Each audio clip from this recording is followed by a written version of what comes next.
Hello everyone, my name is Emmanuel Okudri and today I'll be speaking on women and the New Republic. In the decades following the American Revolution, American women played a crucial role in shaping the new nation. Although they couldn't vote or hold office, their intellectual, educational, and moral influence proved essential to the survival of the new republic. There were so many things that women couldn't do, and they could not represent themselves in court or defend themselves in court. They needed their husband to be there or represent them. They couldn't seek for higher education. They couldn't find jobs or work if they wanted to. They were just basically bounded to be stay-at-home mothers. Women in the new revolution. During the revolution, women organized boycotts, produced goods, managed farms, and supported soldiers. Women like Mercy Otis wrote political satire urging independence, and Phillips Whitney, an enslaved African poet, used her writing to defend freedom and challenged slavery. There weren't many heard voices from this women's rights movement, but one of the notable ones that history has told us about is Abigail Adams.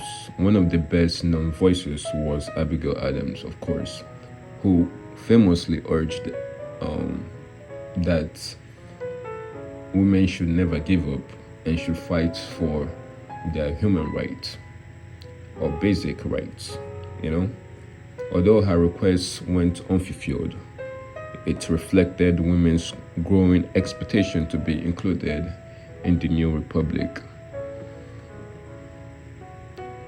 It was really hard for women to get their voices heard during this time in society.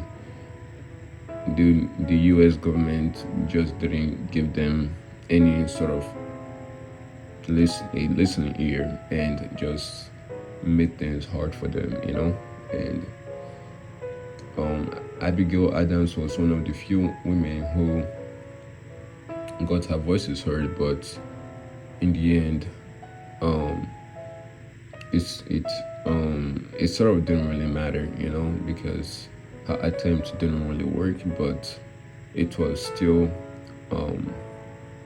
a good thing that she tried, because when people see you try, or when your followers or your fellow women or supporters see you try,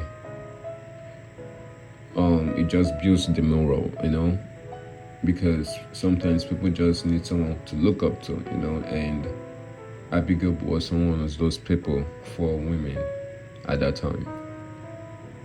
Republican and motherhood. In the early republic, a new ideology known as Republican motherhood emerged. Leaders argued that a republic could only survive if its citizens were educated and virtuous. During this time, the United States government wanted women to only give birth to children, and raised responsible sons and daughters, but most specifically focusing on the sons because they were the ones who were the breadwinners in the house. So if a woman couldn't, raise a good son who a father could be proud of, she was considered a failure, a very big failure, and society back then frowned at women who couldn't accomplish this task successfully. And mothers were responsible for shaping those citizens, aka their children. This idea raised cultural importance of women and expanded opportunities for female education. And now we'll be moving on to early female education. As a result, new academies for girls began to appear. Women started learning domestic skills such as mathematics, science, and history. Education empowered women to participate in public debates through writing, reform organizations, and moral activism.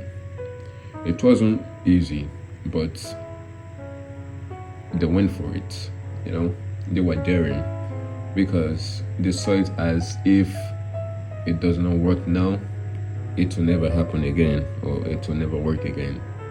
So this was why women were daring, and they persevered through hardship and kept on pushing without faltering or giving up hope.